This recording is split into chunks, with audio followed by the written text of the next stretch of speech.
Good evening, students. I think all of you remember that in our last class we have completed current electricity. I will give you the assignment of this chapter of the current electricity also, and some left portion of electrostatics, and I will solve also the question on it, especially the questions which will be there in the assignments. But in the meantime, I am starting today the magnetic effect of current. Very important chapter. Actually, with magnetic effect of current, the magnetism is also there attached. But first we are going to discuss magnetic effect of current. After that, the magnetism. So, magnetic effect of current is the chapter's name. We are starting a new chapter. I am telling you, it is the 4th chapter of NCERT. Alright, so from today, lecture numbers 4.1, 4.2 will be started. So this is the lecture number 4.1. Look, we are starting it with a very fundamental point, that is magnetic Lorentz force. Actually, H.A. Lorentz was a great Dutch scientist. H.A. Lorentz was a great Dutch scientist. After his name, he has discovered, after his name, this force is known as the Lorentz force. But before we know what is Lorentz force, let us first discuss this figure. According to this figure, this is x-axis, y-axis and z-axis. All are mutually perpendicular to each other. You can see y-axis is towards right, z-axis is vertical, and x-axis is towards us, like this. Okay? There is a charge plus q at the origin. Alright? Suppose this charge plus q is moved with a velocity v vector in the yz plane. This charge plus q is moved with the velocity v vector in the yz plane, so that the direction of v vector is forming an angle theta with the direction of v vector. So, direction of v vector is forming an angle theta with v vector. Now, v vector is what? V vector is the direction, you can say it is the magnitude and direction of magnetic field. Just like E vector is represented for electric field, similarly B vector is for magnetic field. That is, magnetic field is acting like this. There is a uniform magnetic field. Let us say the uniform magnetic field are acting like this, vertically upward direction. Everywhere it is acting vertically upward direction. And suppose this charge q is moved with the velocity v vector. Alright, then what will happen?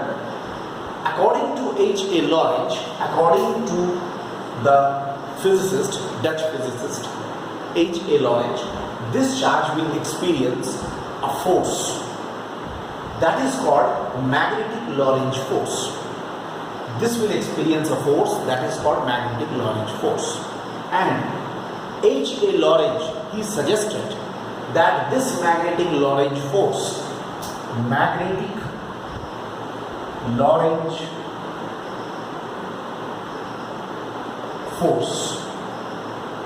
F, depends on,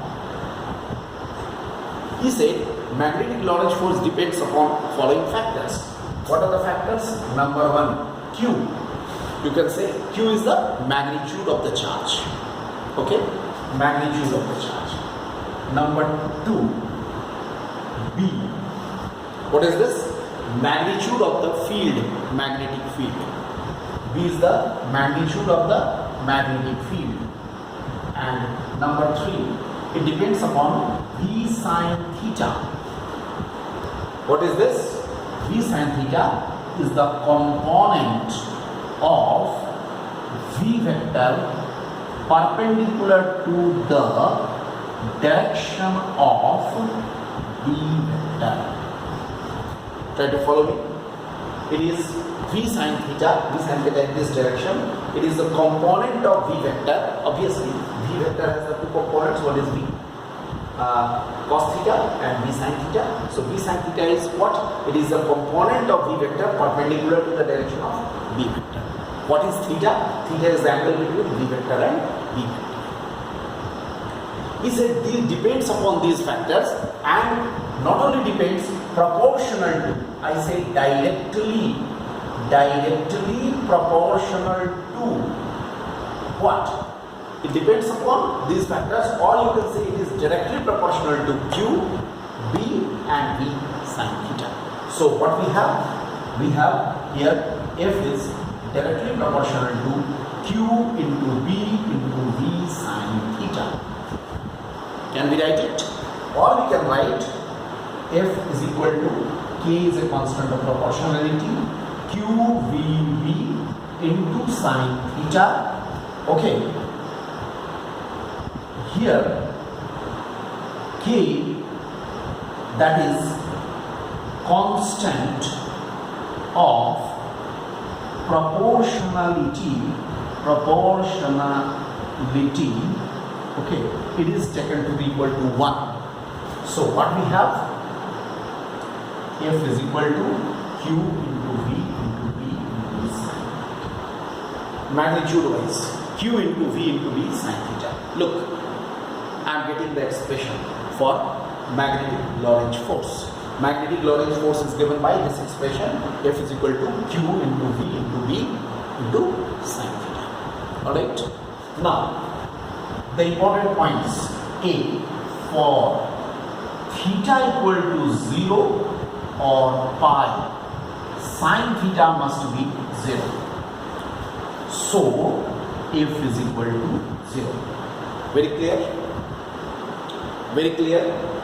For theta equal to 0 or pi, if theta is equal to 0 or pi, sin theta must be equal to 0, so F will be 0. That means, if the charge moves either parallel to the field or anti-parallel to the field, if the charge moves either parallel or anti-parallel to the field, it won't experience any Lorentz force. Number. These are, just remember, these are used as the short questions concepts. For theta equal to pi by 2, means if the value of theta is 90 degree, how much? Sin theta should be 1. F should be maximum. F max, how much it is? It will be only Q V into B. This is the maximum value of the Lorentz force. Alright, it is the maximum value of the Lorentz force. You can see. No problem. Alright. Now, we can write here. Now, let us discuss regarding B. We don't know anything about B. Let us now discuss about B. How can we define B? Okay. For Q is equal to 1, V is equal to 1, B is equal to F max. Alright? We can write down this. Okay, hence, magnetic field may be defined as the maximum value of the Lorentz force. Right? Magnetic field may be defined as the maximum value of the Lorentz force if the unit charge moves with the unit velocity in a direction perpendicular to the direction of the field. Along a direction perpendicular to the direction of the field. This is the definition for the magnetic field. So magnetic field may be defined as the maximum Lorentz force.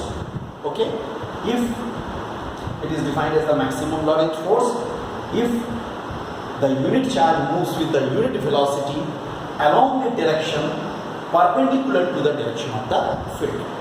Alright, and unit, you can write here, unit of B. How much will be unit of B? What is B? F by Q, okay, V sine theta. If I take the general formula is this.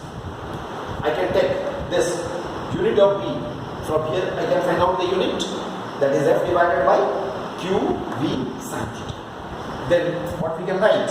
Newton divided by Coulomb meter, okay, per second. Sine theta has got no unit, so Coulomb per second is ampere, so we can write Newton per ampere meter or Newton per ampere per meter, and its SI unit is written as Tesla, T-E-S-L-A, and its notation is capital T. Look, this is, so what we have got? We have got magnetic Lorentz force, then we have got this here, look, we have got here magnetic Lorentz force, the two important cases, special cases for the magnetic Lorentz force, definition of magnetic field and the unit of the magnetic field, which is Tesla. Tesla is the unit for the magnetic field. Alright, this is the introduction. Okay.